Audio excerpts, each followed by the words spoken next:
kanyang pag-upload. Yes. Good morning, good afternoon, good evening guys. Tayo ay magluluto ng simpleng pagkain or ulam. Meron tayo ditong sardines. Yes, yes. Magigisa tayo. Yan lang ang ating mga ingredients. Bawang, buyas, sili, kamatis, at paminta. Yes. Yan guys ay pampalansa lang naman, pampatanggal ng lansa. Yes, this is our sardines. Yan, may saging pa tayo. Ito ang ating kamote tops. Yes, the kamote tops. Yan ang ating simpleng ulam ang ihahanda ni Edna Besa. Yan, ang aking background, ang aking manok. Yes, yan ang ating simpleng ulam sa bukid. Yes. Ayan guys, nagisa na ako ng sibuyas, bawang. Yes.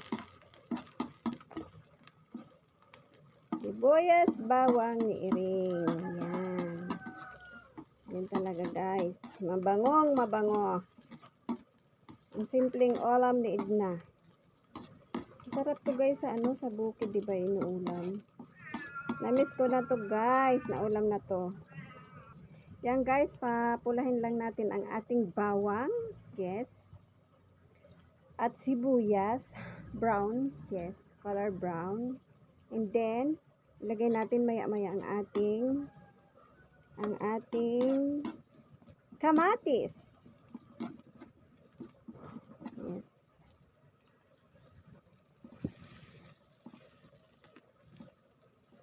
Masarap kaya to guys. Namiss ko to eh. Maliliit kami, ganito lang ang ulam, masaya na kami. Diba sa probinsya, sa bukid, masarap kaya yan. Yan guys, ilagay na natin ang ating kamatis. Yes. Dahil mapula-pula na siya. Ayan. Okay.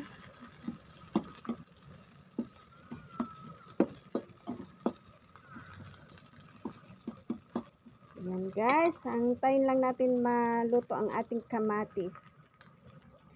So ayan guys, may nakita akong sibuya ay okra, halo na natin. Kay dalawa lang naman yan guys. Pwede na yan ihasama-sama natin guys. Sama na natin. Ay, malakas yata ang apoy ko guys. Pahinaan natin ang apoy. Ayan guys, maglagay na tayo ng asin.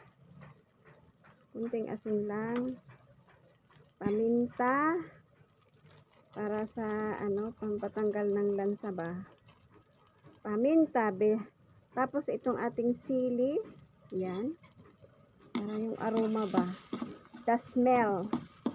Yes. Okay.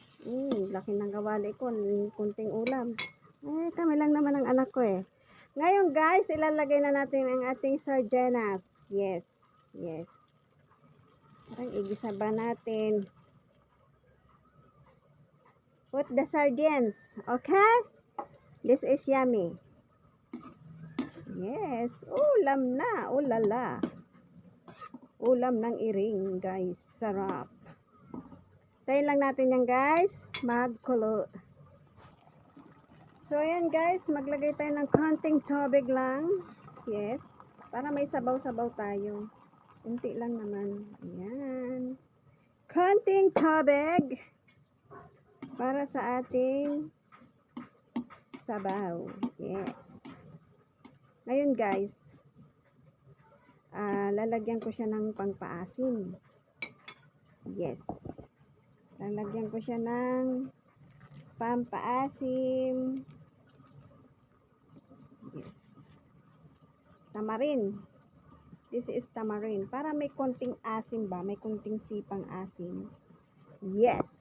At saka nakakatanggal din to guys ng lansa ng sardinas.